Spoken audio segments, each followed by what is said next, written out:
Y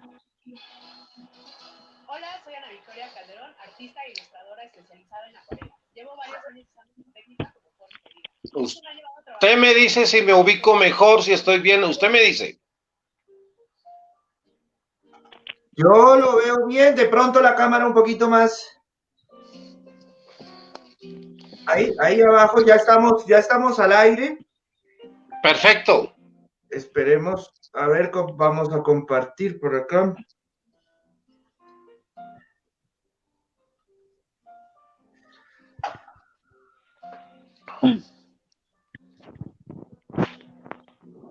Ahí Dianita ya puede compartir, por favor, en el público.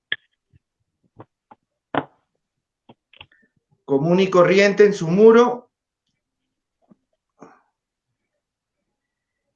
Y ya empezamos a avanzar. Bueno, muy buenas noches a todos los televidentes que nos están viendo en vivo. Aquí hoy es domingo 19 de abril. Son las 7 de la noche, 44 minutos, ya cuarto para las 8 de la noche. Y pues como ustedes pueden ver aquí a mi derecha o a la izquierda de ustedes, estamos con un invitado muy especial, muy reconocido, muy oportuno y muy importante en la ciudad de Pasto, en el departamento de Nariño y en Colombia.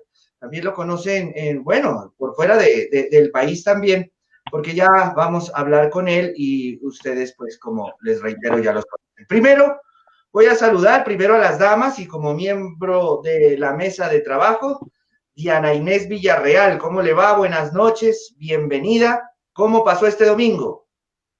Muy bien, Emilio, muchas gracias. ¿Cómo está usted? Pues, como siempre, muy juiciosa en casa, siguiendo las normas. Y pues, ¿qué le puedo decir? Hay muchas cosas por hacer en casa. Uno dice, no hay que hacer, pero falta tiempo a veces, cuando uno trata de organizarse, ¿no? Y leyendo un poquito, pues les doy un saludo a todas las personas que nos están viendo en este momento y a nuestro invitado le doy una feliz noche. Pablo Emilio, qué gusto tenerlo. Muchas gracias, Dianita, para Emilio, para todos sus seguidores. Qué gusto estar con ustedes en este tiempo de confinamiento. A propósito de seguidores, profesor Pablo Emilio, ya estamos en 11, están subiendo, empezamos hace poquito y estamos tratando de, como decimos aquí en nuestra tierra, de hacer un poquito de tiempo para que la gente se conecte más y poder preguntarle al profesor Pablo Emilio Obando Acosta. A él, bueno, es licenciado en literatura, preparadísimo, como también decimos, más que un yogur.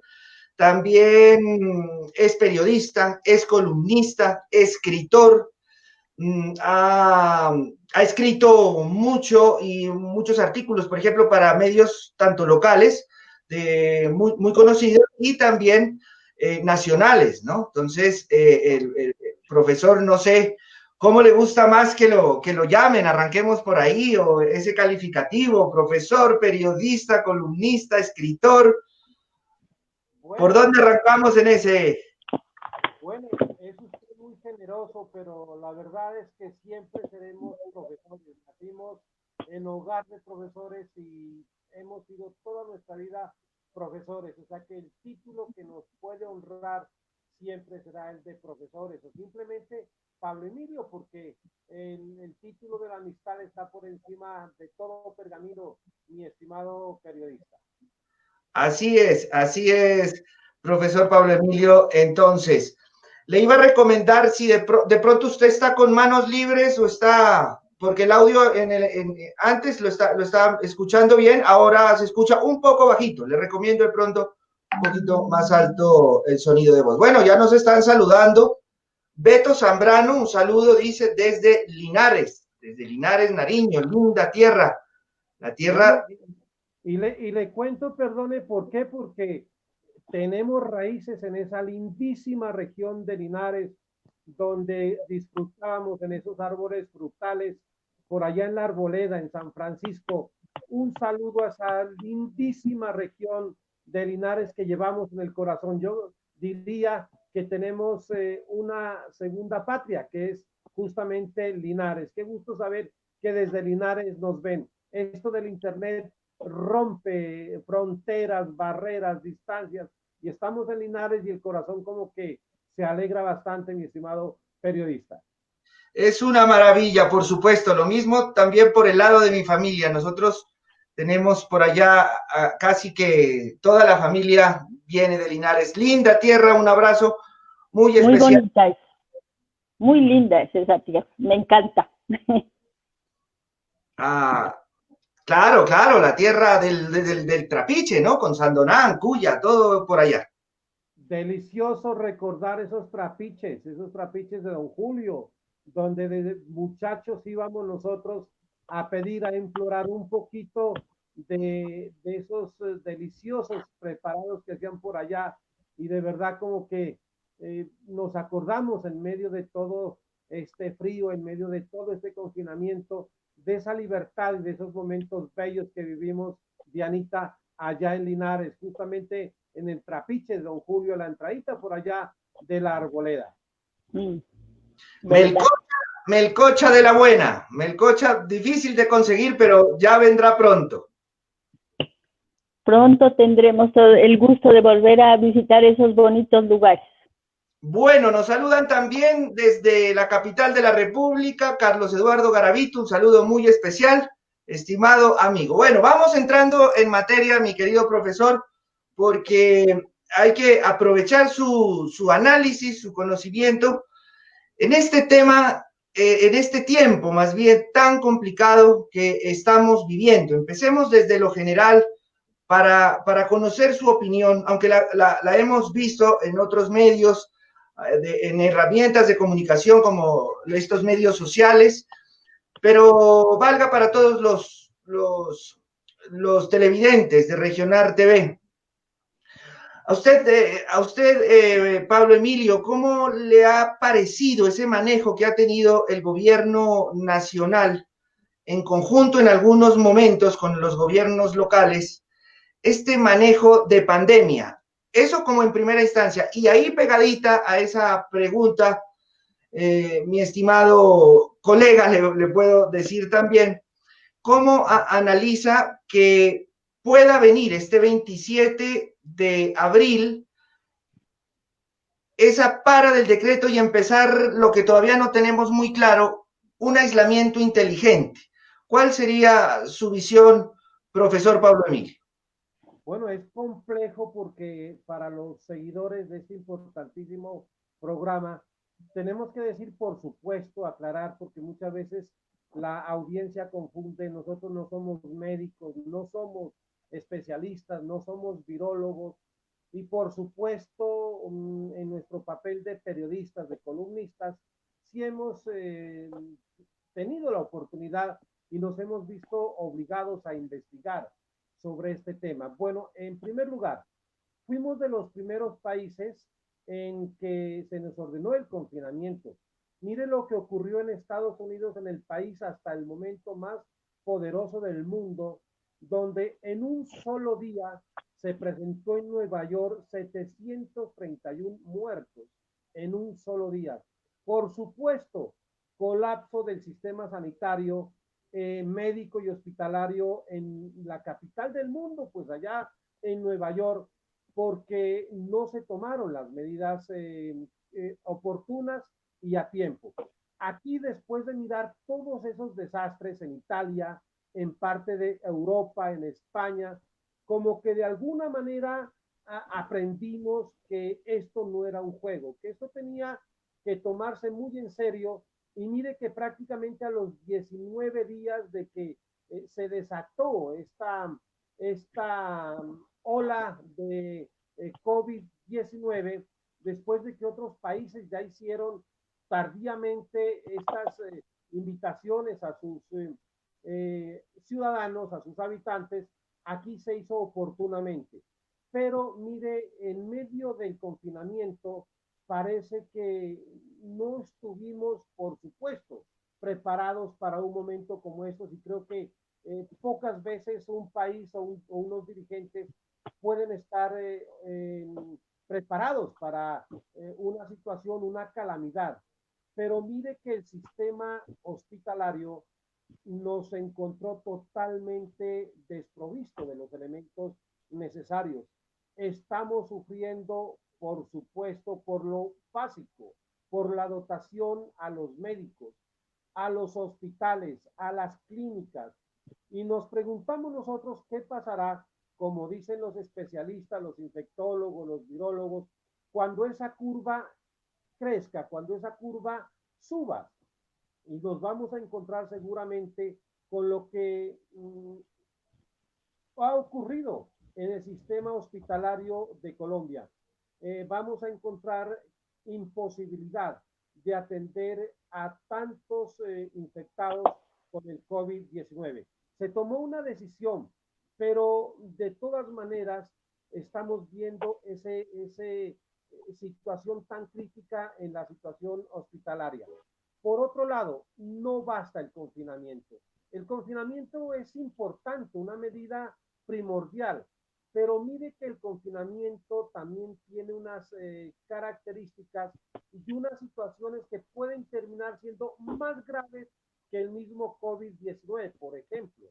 Imaginemos nosotros cómo estarán viviendo aquellas personas que viven, como lo decimos coloquialmente, del rebusque, que viven del diario, que viven en una situación difícil, angustiosa, que les toca convivir en unas áreas pequeñas con 7, 8, 9 o 10 personas, con niños, muchas veces con las mascoticas, y que no hay las condiciones más apropiadas. La situación alimentaria, mire que ya ese trapo rojo ya está empezando a hacerse ver casi en todos los barrios populares de nuestro territorio de Colombia y concretamente aquí en la ciudad de Pasto. Nosotros vemos que muchos sectores en las ventanas ya se encuentra ese trapo rojo, que es un grito a tanta iniquidad, a tanta desigualdad, un grito a todo lo que hemos permitido los colombianos que suceda, que somos el segundo o tercer país más inequitativo del mundo. Por otro lado, no sabemos qué pasará después del 27 de abril, donde se anuncia ya la terminación de un confinamiento, pero inteligente, se dice inteligente, porque serán ciertos grupos de la producción, entre ellos la construcción, quienes empezarán nuevamente a tratar de reactivar ese modelo o esta economía que mueve a Colombia. Pues seguramente si no tomamos las medidas del caso, nos queda prácticamente una semana para eso. Tendremos que decir con posterioridad que esta medida que se la ha denominado inteligente no lo fue tanto. Vemos con profunda preocupación que no tenemos ni siquiera nosotros los elementos mínimos. No sabemos qué medidas están tomando en el sector de la construcción para que sus trabajadores se protejan como es debida. Por supuesto que sin estas medidas mínimas, yo creo que esa curva se disparará en Colombia. Pablo Emilio, como usted mismo lo ha dicho, si así, antes de iniciar lo que se dice el confinamiento inteligente, hay situaciones de desobediencia, de la incredulidad de las personas, porque uno se da cuenta, hay unos no creen la gravedad de las cosas. Unos podemos entender que el aislamiento inteligente quiere decir, o sea, ya corre de cuenta de cada persona. ¿Usted cree que vamos a ser capaces los colombianos de hacerlo? Mire, en Wuhan, donde justamente se pudo detectar el brote del COVID-19, por allá en China, se habla de que se venció en parte el crecimiento, se impidió el crecimiento de esta infección debido a un factor muy importante. ¿Ese factor cuál es? la disciplina de los ciudadanos. Es que allá se cumple o no se cumple, es decir, allá no están con aguas tibias. Nosotros somos unos países donde desafortunadamente como que nos encontramos con la desobediencia, somos indisciplinados, no nos gusta muchas veces acatar las normas, pero además de eso, allá se tomaron unas medidas preventivas efectivas. Mire lo que ocurrió, por ejemplo, en este sector en Wuhan, donde se detectó, reitero, el nacimiento o el brote de esta infección, donde el confinamiento fue inmediato, pero además el gobierno chino tomó otras medidas complementarias, por ejemplo, buenas raciones alimenticias, que es lo que no ocurre por acá. Allá como que es grave cuando se dan esos brotes de corrupción, donde el mercado que se lo roba o se lo lleva un político corrupto, como que se sanciona drásticamente. Pero aquí de verdad nosotros vemos lo que ha ocurrido, por ejemplo, en Villavicencio, donde encontraron a cerca de 60 personas en un, llamémoslo, permítame el término, en un prostíbulo, en un sitio de lenocinio, y en Cali acaban de encontrar justamente en un motel a más de 60 personas reunidas bailando en un motel. Es decir, nos falta esa disciplina. Como usted lo dice, Dianita, parece que aún no entendemos la gravedad de lo que está ocurriendo. El COVID ya se nos vino encima. Hay teorías, unos dicen que es una toxina biológica, otros dicen que es un virus, pero sea cual sea la razón, lo cierto es que está ahí, pequeño pero gigante para hacer mal a la humanidad, a muchos sectores especialmente que no cuentan con las condiciones mínimas básicas para protegerse. Me temo mucho que después del 27, con lo que se llama ya la salida inteligente, vamos nosotros a encontrarnos con casos de plena desobediencia, de indisciplina, y que por supuesto esperamos que no se presenten porque sería catastrófico. ¿Qué sistema hospitalario en la ciudad de Pasto, en el departamento de Nariño, podría brindar la atención necesaria? No tenemos ni siquiera las camillas, las unidades de atención básica, los ventiladores, ni siquiera mecánicos. Es decir, sería catastrófico porque aquí no estamos ni en China, ni en España, ni en Italia, ni en Estados Unidos. Estamos en Colombia, en Latinoamérica, un país rico, pero en situación de subdesarrollo y con muchas veces con esos brotes más peligrosos, que es justamente el de la indisciplina. No tenemos la disciplina, nos gusta a nosotros como desacatar las normas, ser en algún sentido astutos para violar las normas, pero aquí el que las viola muchas veces no va a tener la sanción económica, pero va a tener algo más delicado, que es la pérdida de su propia vida y el riesgo para los integrantes de su propia familia. Pues sí, ¿no? Eso es delicado y uno mira pues todo lo que se ha generado, no solamente a nivel social, se critica porque, por ejemplo, uno mira, se pone a leer un poquito de las redes sociales y mira que el alcalde no hace, que el gobernador no hace. Pues yo creo que ellos también están trabajando con las uñas, las cosas. Tratan de llegar a la población, pero lo decía alguien que han llegado a ciertos lugares con los mercados y hay unas personas que incluso les han dicho, vea, eso no me sirve, ¿para qué me trae eso? ¿Usted qué le parece esa respuesta?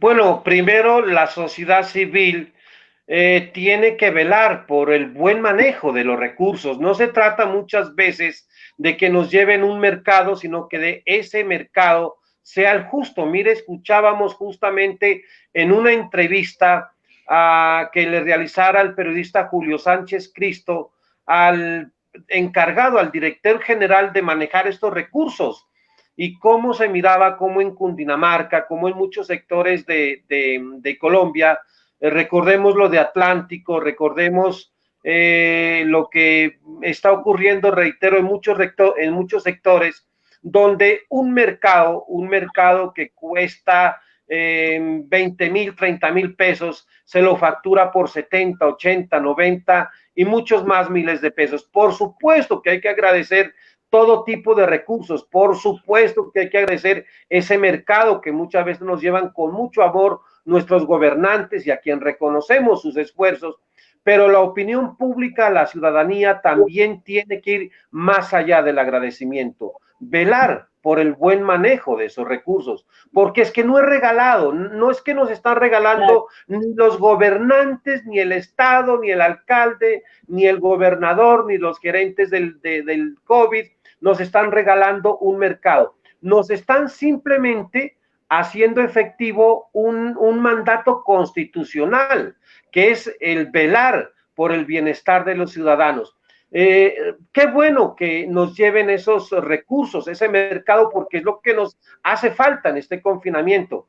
Pero tampoco podemos pecar que simplemente agradecemos cuando vemos que esos mercados no reúnen las condiciones mínimas y cuando muchas veces nos dicen que cuesta 70, 80, 90,000 pesos y muchas veces lo único que encontramos son los fideos, el aceite, la harina y el azúcar. Y eso no es necesario porque me pregunto yo, ¿cómo podemos estar una familia de 4, 5, 6 personas que viven del diario, que no tienen otro sustento, que no cuentan con el ahorro, con 2 o 3 paquetes de arroz o de aceite?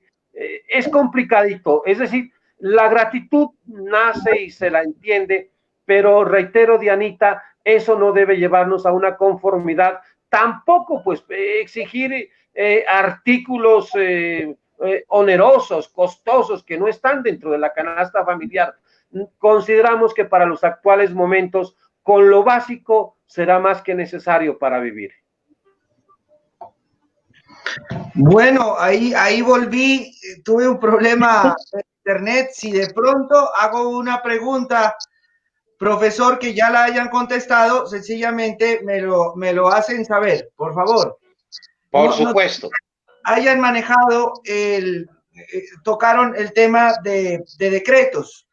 El gobierno nacional saca unos decretos el 15 de abril y ya los están mirando los diferentes sectores. Por ejemplo, un sector que preocupa mucho, y si bien no es de nuestro resorte de las ciencias sociales, es más de las ciencias económicas, pero desde la sociedad es muy importante ir analizando, porque Pasto, por ejemplo, tema inmobiliario, Pasto es una ciudad que hay muchas personas que viven de la renta, de los arrendamientos, y hoy en el argot estamos viviendo el no voy a pagar arriendos. El decreto está diciendo que sí deben pagarse esos arriendos.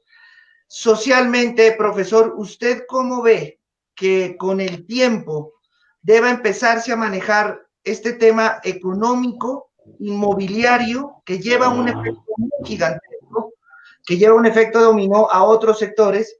Sin embargo, como para hacer un análisis de primeros pinitos, ¿qué podría suceder con ese tema inmobiliario, por ejemplo? Mire, acabamos de salir justamente de una especie de pirámide inmobiliaria donde una casa inmobiliaria de aquí de la ciudad de Pasto prácticamente se otorgó la facultad de administrar a su manera cientos de bienes muebles de muchos propietarios. No acabamos de salir de esta situación, como usted lo dice, de una especie de pirámide inmobiliaria cuando se nos viene el COVID-19 y una de las secuelas es justamente esa. Muchas personas, mire, ya se les anunció el cese de su contrato laboral. Es decir, hay muchas familias de aquí de la ciudad de Pasto, del departamento de Nariño, de Colombia entera, que empiezan a ver cómo su presupuesto familiar sufre una mengua, un conflicto, porque ya no van a recibir los mismos ingresos. Y muchas veces esos ingresos se suman entre los 2 o 3 integrantes de la familia para asumir responsabilidades como el arrendamiento. Pero además de esto, muchos habitantes de aquí de la ciudad de Pasto y del departamento de Nariño tienen arrendado un local donde también tienen la razón de ser de ellos, que es el comercio, donde tienen su negocio, tienen su tienda, tienen su heladería, tienen su zapatería, y con esta situación donde prácticamente la economía se ha parado durante los últimos 15 o 20 días, es sumamente complicado. Yo creo que nos hemos quedado muy cortos en legislación, nos hemos quedado muy cortos en normas y ya hace falta la presencia de especialistas en temas económicos que empiecen a orientar al gobierno nacional y a los gobiernos regionales y locales, porque definitivamente vamos a terminar peleándonos entre propietarios y arrendatarios. Vamos a terminar en una situación donde unos van a iniciar procesos por cobrar y otros van a iniciar procesos para demostrar la insolvencia económica. Ya sabemos que aquí en la ciudad de Pasto, simplemente para citar, ya muchos comerciantes han acudido a la ley para acogerse a una insolvencia económica, a una quiebra económica. Mire que en Ámsterdam, hoy leía un importantísimo artículo en una revista nacional, cómo en Ámsterdam ya empezaron a prepararse justamente para asumir este tipo de secuelas que nos va a dejar el COVID, que no son únicamente médicas ni únicamente sanitarias, sino también que abrigan y acogen al resto de las actividades humanas. En Ámsterdam ya están pensando en medio de esta crisis cómo va a ser la economía post COVID-19, cómo van a asumir todas estas responsabilidades, cómo van a enfrentar este nuevo orden económico mundial. Pues aquí en Pasto, en Nariño, en Colombia, estamos muy preocupados, lógicamente, por lo que está ocurriendo, pero nos ha faltado una visión de especialistas en temas económicos para que nos orienten al respecto. ¿Qué va a pasar después con estos cientos y de miles ciudadanos de Colombia que van a estar afectados porque, por un lado, no tienen cómo pagar esos cánones de arrendamiento, y por otro lado, cómo van a vivir los propietarios también de esos bienes, sea apartamentos, sea casas, sea locales, que no tienen otro ingreso y que van a ver cómo la estabilidad económica de su familia está en grave riesgo. Pues acabamos de salir de una tragedia, una especie de pirámides inmobiliarias, y se nos abre otro agujero. Difícil, complicado, las normas se han quedado cortas, el presupuesto se nos queda muy corto. Por eso, Dianita, es importante velar por esos recursos que nos lleguen a cada uno de los hogares. Miren que aquí en el departamento de Nariño se destinaron 173,000 millones de pesos para atender esta situación de calamidad. Pero necesitamos, lógicamente, los ciudadanos, como empoderarnos. ¿A qué se va a destinar? ¿En qué se va a destinar estos dineros? ¿Se ha tenido en cuenta, por ejemplo, lo que usted dice, a los comerciantes? ¿Se ha tenido en cuenta a los propietarios de casas, de apartamentos, de locales comerciales? Me imagino yo, Dianita, me imagino con profundo dolor y tristeza, periodista Emilio, a aquellos empresarios que aquí en la ciudad de Pasto, y entre ellos conozco a muchos amigos que habían iniciado hace menos de un mes una empresa comercial, una empresa familiar, donde pidieron prestados algunos recursos para montar sus negocios, y a los 15 o 20 días los sorprende esta gran, yo no sé cómo llamarlo, pandemia de COVID-19 y todos sus ahorros, todos sus sueños quedaron sepultados en medio de todas estas noticias trágicas que ha sido para nosotros el COVID-19. Claro, porque usted lo acaba de decir, hay muchas personas que aún no han recibido esa ayuda y igual no estamos hablando de solamente lo que acontece aquí en Colombia, sino a nivel general se aprovechan de los recursos y hay sectores que necesitan en este momento también esa ayuda, que no han sacado su trapito rojo, pero que están necesitando los de las peluquerías, los de los restaurantes, son muchas cosas, ¿no? Entonces, no sé, cómo hacer para que también se llegue a eso? ¿Será que se necesita un poquito más de organización en la repartición de esas cosas?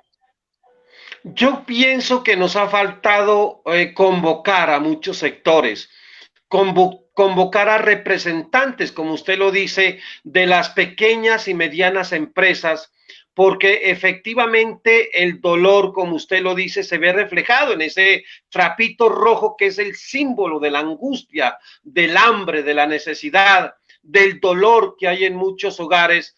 Pero además de eso, yo escuchaba a muchos empresarios o a muchos pequeños empresarios, decía un gran amigo que hacía sus confidencias y decía, mire, es que nadie nos ha consultado qué está pasando en nuestros hogares, qué está pasando en nuestra mente, en nuestro corazón. Nadie nos ha dicho qué va a ocurrir mañana cuando, entre comillas, se normalice nuevamente la cotidianidad aquí en la ciudad de Pasto, en Colombia, porque nos vamos a encontrar con deudas, nos vamos a encontrar con acreedores, nos vamos a encontrar con muchos amigos donde el dolor, seguramente la angustia será esa nota predominante. Nos ha faltado, sabemos que el COVID-19 pues no dio anuncios como para prepararse en un término largo o mediano, y que nuestros gobernantes seguramente estarán haciendo sus mejores esfuerzos, pero en el transcurso de estos días yo creo que los asesores de ellos, los especialistas en los temas económicos, empresariales, económicos, sanitarios, ya tienen que ir haciendo como claridad en lo que está ocurriendo entre la ciudadanía, entre grupos o sectores específicos y concretamente entre los empresarios. Simplemente para citar algunos, porque mire que en nuestros campesinos también hay dolor, también hay tristeza, incertidumbre, como aquel campesino que tiene sus cultivos, que invirtió su tiempo, que invirtió su trabajo durante 2, 3, 4, 5 meses, hoy mire con tristeza cómo no puede vender sus productos agrícolas, cómo aquel dueño de las vaquitas no puede traer su leche a la ciudad. Y mire, seguramente esto es una cadena que nos enlaza a todos. Yo creo, mi estimada Dianita, que si algo nos deja en claro esta gran pandemia COVID es que debemos funcionar solidariamente. Ya no somos nosotros seres individuales, somos seres colectivos, que lo que le ocurre a un sector nos ocurre a todos nosotros. Su inquietud es muy valiosa. ¿Qué va a pasar después? Yo creo que esa es la incertidumbre que tenemos todos. ¿Qué va a pasar después de este confinamiento y la llegada, llamémoslo de alguna manera, de una nueva medida donde grupos por sectores ya tendrán la oportunidad de salir a vincularse y a reactivar esta economía?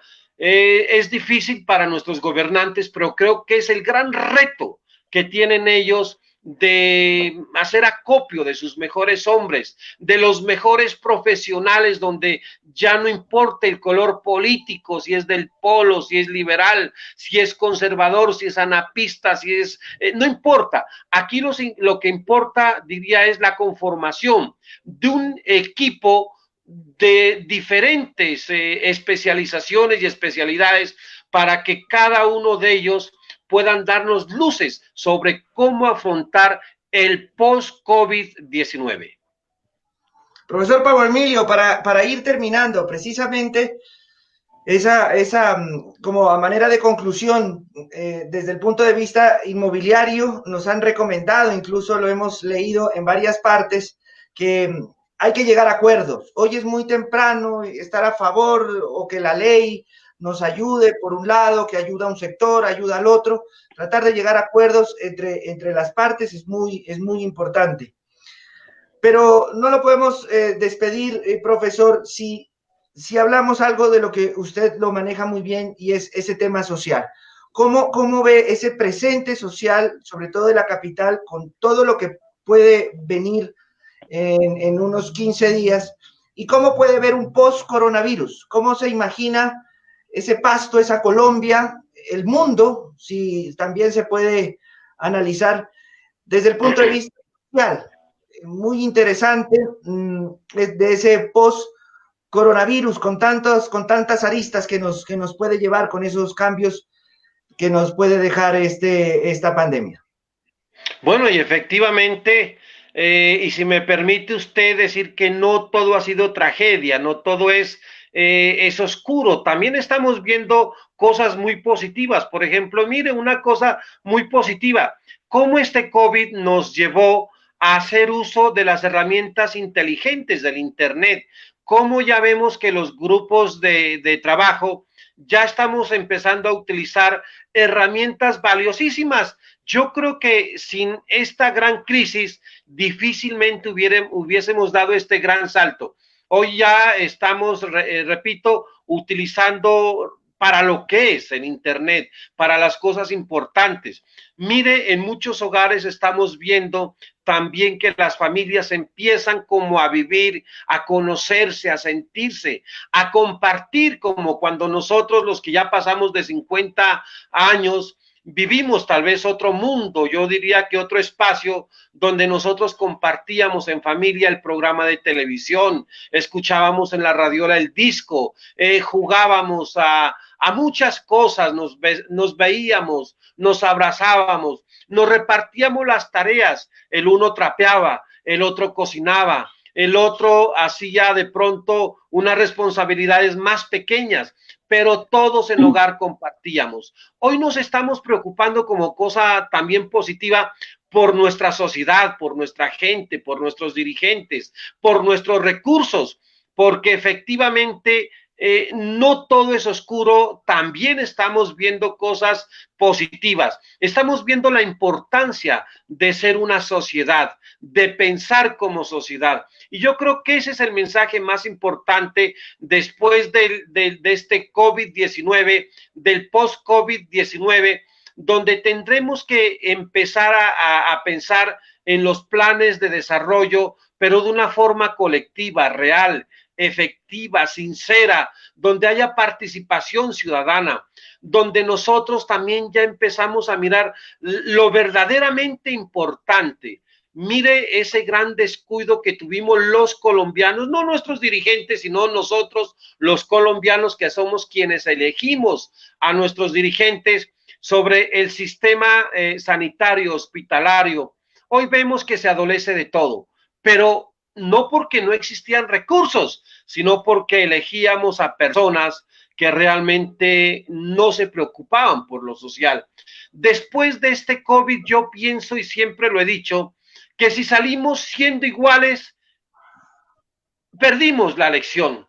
Si salimos actuando de la misma manera, yo creo que hemos perdido la gran oportunidad, porque esta sí es una gran oportunidad que nos está dando, no sé si la existencia, el planeta Tierra, la vida, pero sí es una gran oportunidad, un gran llamado para empezar a actuar diferente, para ser distintos, para dejar de vivir simplemente en esa ostentación, en creer que el éxito simplemente es económico, en creer que el éxito simplemente es académico, en acumular cosas, en tener el mejor carro, en tener la mejor casa, en tener el mejor vestido, en tener la mejor cuenta bancaria. Yo creo que de aquí tenemos que salir, y ese es el llamado, uno de los llamados que nos tienen que hacer nuestros dirigentes, nuestros líderes, los psicólogos, los especialistas, que tenemos que empezar, repito, a pensar en equipo. Ya no somos nosotros individuos, somos una sociedad, y allá la apunta Ámsterdam justamente, a pensar como sociedad, a planear como sociedad, a vivir en equipo, a afrontar en equipo y colectivamente. Mire que hace años había algo muy bonito que era la educación cooperativa. Nos olvidamos de eso, nos enfrascamos, la tecnología como que nos envolvió, nos aislamos. Mire que no nos aisló el COVID-19, nos aisló la tecnología, y paradójicamente cuando más teníamos la oportunidad de comunicarnos es cuando más nos aislamos. Tenemos que volver a lo simple, tenemos que volver a lo esencial, tenemos que volver a ser humanos, tenemos que entender que lo complejo es lo que está lejano a nosotros, sino lo que nos está rodeando, y que es ahí donde debemos empezar a cambiar. Preocuparnos por el bienestar colectivo. Mire, hoy vemos esas inequidades en Colombia. Mientras unos tienen miles de millones y de recursos para afrontar esta situación, otros lo único que tienen es un trapo rojo para hacer un llamado al gobierno nacional, departamental, municipal. Y paradójicamente en muchos sectores, mientras algunos tienen en demasía, el vecino no tiene muchas veces el huevo para darle a sus hijos. La felicidad, ¿cuál será? Decía un gran pensador que no podemos ser felices mientras haya un niño llorando de hambre en las calles. Es decir, ese llanto de ese niño era colectivo, ese llanto de ese niño era de todos nosotros. Pues sí, lo que usted dice es muy cierto. O sea, es hora de que ya los gobernantes, como usted lo comentó hace un momento, ya no es el polo, ya no es el conservador, el liberal, sino que ya tienen que unificar criterios y pensar que ahorita tenemos que sacar a la ciudad, al departamento, a Colombia bien. Hay departamentos que gracias a Dios pues la economía es más fluyente y pues se han organizado, pero es hora de que nuestros gobernantes empiecen a pensar que la gente está necesitando que haya un cambio de verdad, y creo que, como usted lo dice, es el momento. Sí, ese es el cambio, Dianita, y en nuestros gobernantes, es decir, ya no es llegar al poder simplemente para demostrar que se tiene el poder y que quien tiene el poder es el que manda, y el que manda, manda, aunque mal mande. No, hoy el poder, mire, es para servir, para llegar a la gente. El poder es para transformar positivamente una sociedad. De eso se trata. El mejor gobernante no es el que mayor poder concentra en sí, sino el que mayor felicidad lleva a sus gobernados. Ese es el cambio que tenemos que ver, que empezar nosotros a labrar en el destino colectivo de Colombia.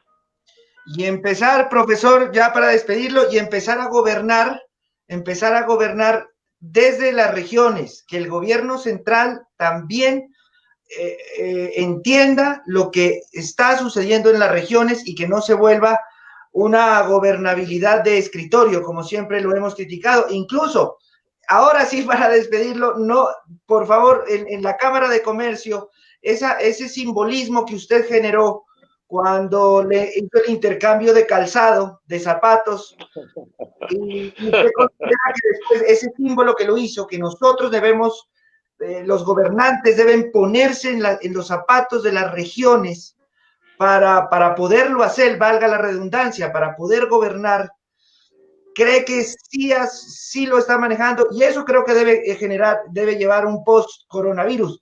o un post-COVID-19, pero cuéntenos un poco esa escena simbólica que usted generó y qué efectos dio.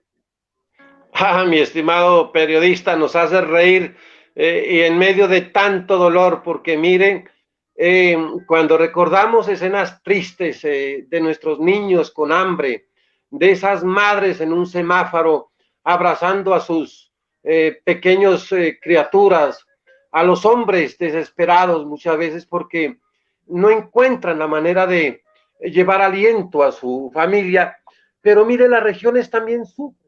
La región está llena de madres, de hijos, de ciudadanos que también tienen sus expectativas. Y Nariño desafortunadamente ha sido una hija no reconocida en Colombia, que nos ha tocado luchar para tener, y muy duro para tener lo que tenemos. Y como usted lo dice, por allá en el mes de marzo, nos vimos obligados a hacer un acto simbólico, pero movidos por una desesperación, cuando nos visitaba el subdirector del Departamento Nacional de Planeación en la Cámara de Comercio y nos mostraba con unas diapositivas cómo Nariño no tenía recursos dentro del Plan Nacional de Desarrollo. Todo se centralizaba, todo por allá en otros departamentos, todos los recursos para otras regiones, todo el desarrollo para otros lados de Colombia, pero menos para Nariño. Pues nos indignamos con un grupo de asistentes a ese evento en la Cámara de Comercio y decidimos hacer algo. Y tuve el valor, yo creo que movido por la indignación, de subirme, pues de ir al proscenio a abrazar al subdirector del Departamento Nacional de Planeación, de alguna manera convencerlo de que íbamos a hacer un acto simbólico y logramos a él quitarle los zapatos y me quité los míos y le hice un intercambio de zapatos. El subdirector nacional de planeación se fue con los zapatos de un nariñense y un nariñense se quedó con los zapatos del subdirector de planeación nacional, como usted muy bien lo dice, en un acto simbólico que lo entendió afortunadamente el público. ¿Cuál era el mensaje?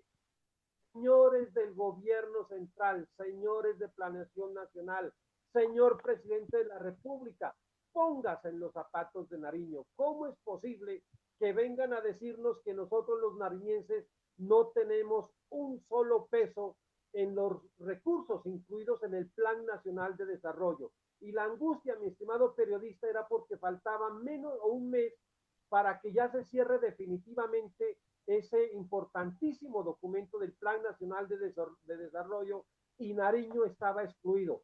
Pues permítame decirle que ese acto simbólico que fue de quitarnos los zapatos o intercambiarlos con el subdirector de Planeación Nacional sirvió porque diferentes sectores, grupos políticos, nuestros dirigentes, los congresistas, los parlamentarios, concejales, todos nos unimos. Miren lo importante de trabajar unidamente, solidariamente, todos nos unimos e hicimos que se incluya en Nariño importantes presupuestos para obras importantísimas de infraestructura, viales.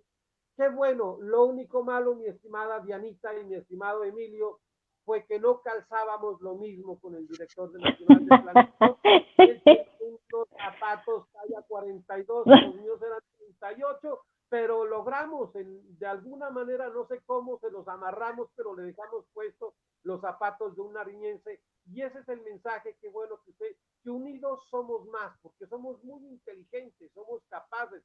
Lo que pasa es que nos hemos olvidado de hacer brotar esa sangre nuestra del sur, de Nariño, porque si lo logramos en esa oportunidad, seguramente lo lograremos y lo demostraremos, que no nos va a derrotar un virus, que nosotros somos mucho más grandes que el abandono, que la tristeza, que la misma historia, porque ha sido luchar contra la historia. Y miren que a veces yo digo una frase, porque a veces nos critican por estos actos simbólicos, pero yo digo una frase y la historia como que nos dio la razón en este evento, que dice: los locos abren los caminos que más tarde recorren los sabios.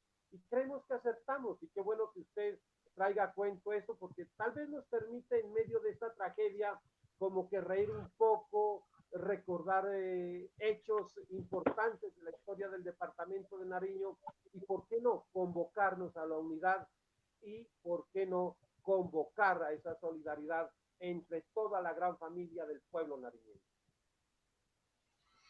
Bueno, profesor Pablo Emilio, le agradecemos mucho sus palabras y que haya sacado un tiempo generoso para Regionar TV.